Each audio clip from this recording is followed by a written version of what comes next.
Sir, bakit po nagbayad ang Pilipinas ng bilyon-bilyon para sa Bataan Nuclear Power Plant pero walang umilaw na bumbilya? Madam at mga boss, humawak kayo ng mahigpit sa inyong mga kinatatayuan at maghanda ng 1 litrong malamig na tubig pampakalma. Ibubunyag natin ngayon ang dambuhalang katotohanan sa pinakamalaking white elephant ng Pilipinas, ang Bataan Nuclear Power Plant o BNPP. Sino ba ang nagpatayo nito at magkano ang inutang? Nagsimula ang proyektong ito noong 1976 sa ilalim ni Pangulong Ferdinand Marcos Sr. Ang plano ay magtayo ng planta para maging mura ang kuryente ng Pilipinas. Natapos itong itayo at handa na sanang lagyan ng uranium at paganahin noong taong 1984. Ang original na budget na $600 million ay biglang lumobo at naging $2.3 billion para sa iisang planta. Para may idea kayo, idol, kung gaano kalaki yan, kung i-convert natin yan sa halaga ng pera natin ngayon, aabot yan sa humigit kumulang $7 billion o halos 400 billion pesos. Ganyan kalaki at nakakalula ang perang inutang ng taong bayan. Sino ang nakakuha ng dambuhalang kickback at komisyon sa bilyones na yan? Ayon sa opisyal na investigasyon ng PCGG o Presidential Commission on Good Government, at kalaunan ay pinatunayan pa sa hatol ng mismong Sandigan Bayan at Supreme Court,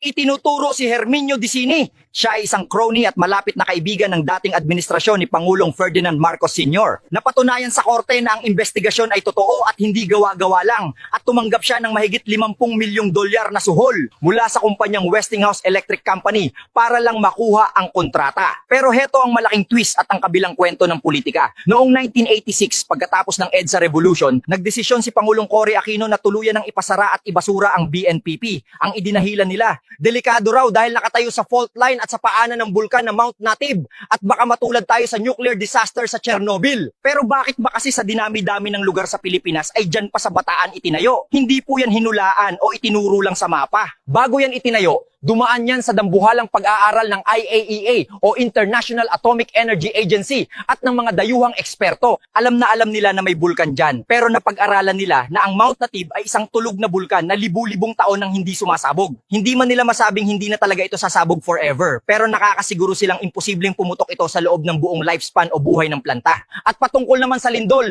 idinisenyo ang planta na may dambuhalang pundasyon na nakabaon sa solidong bato na kaya raw saluhin at tiisin ang pinakamalakas na lindol.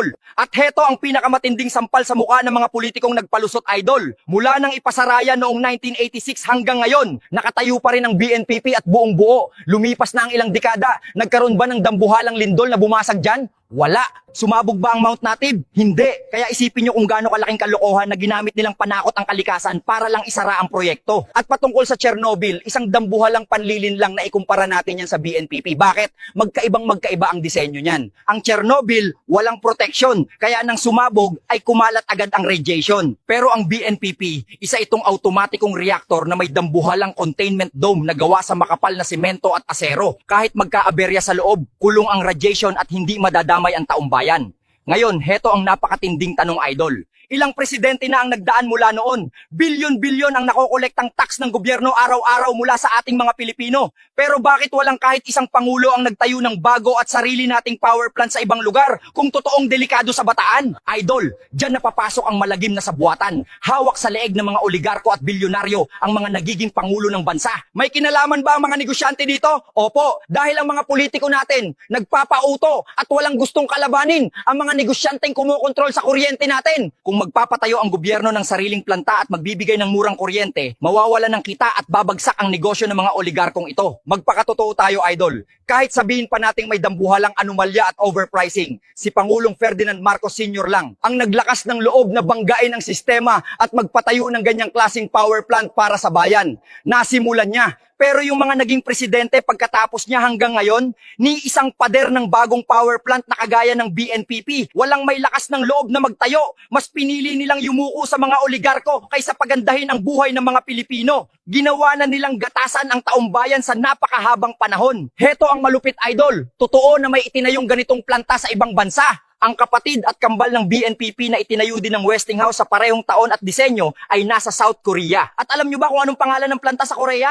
Cory Nuclear Power Plant. Oo, idol, katunog mismo ni Cory na nagpasara ng planta natin. Ang malupit na biro ng tadhana habang binabayaran natin ang utang sa BNPP na walang pakinabang hanggang taong 2007. Ang South Korea ay hindi lang nagtayo ng isa, kundi umabot pa sa 4 na planta na tinawag nilang Cory 1 hanggang 4. Umandar ito ng ligtas at nagbigay ng murang kuryente sa kanila sa loob ng 4 na dekada. Ngayon, Ano na ang sitwasyon ng BNPP at may nanakaw bang pyesa? Ang totoo, buong-buo pa rin ang istruktura dahil taon-taon tayong gumagastos ng 50 million pesos para i-maintain yan. Pero may isang nawala dyan, ang mismong uranium fuel na magpapaandar sana sa planta. Sino ang salarin? Ang mismong gobyerno natin noong taong 1997 sa ilalim ni Pangulong Fidel Ramos ang nagbenta nito pabalik sa ibang bansa. Sa halagang $9 million na lang, ibinenta ng palugi para lang may mabawing barya. Pwede pa ba itong gamitin? Ayon sa mga eksperto mula Korea, pwede pa raw itong buhayin. Pero gagastos tayo ulit ng $1 hanggang $2 bilyong dahil kailangang palitan ng bagong pyesa ang mga laos at lumang teknolohiya. Kaya ang debate ngayon, pipilitin pa ba nating buhayin yung lumang makina o gagawa na lang tayo ng bago? Sayang idol, sayang na sayang ang inutang natin dyan. Isipin nyo na lang, kung umandar ito at naglabas ng 620 megawatts araw-araw noong 1984, ano sana ang Pilipinas ngayon? Sobrang mura sana ng kuryente natin. Dadagsa sana ang libu-libong pabrika, uusbong ang mga industriya. At kagaya nga ng lagi kong sinasabi, ay hindi na kailangang mag-OFW ng mga kababayan natin. Kaya ano ang totoong kwento sa BNPP? Parehong side ang nagkamali idol. May dambuhalang overpricing at korupsyon noong itinatayo ito. At may dambuhalang politika at pansariling negosyo naman noong ipinasara ito. Tayo ang ginawang biktima ng kasaysayan. Kaya kung tatanungin nyo ako kung sino ang talo sa dambuhalang raket na to, ang tawag dyan, planta ng bayan sinadyang ikandado para ang kita ng mga oligarko ay garantisado.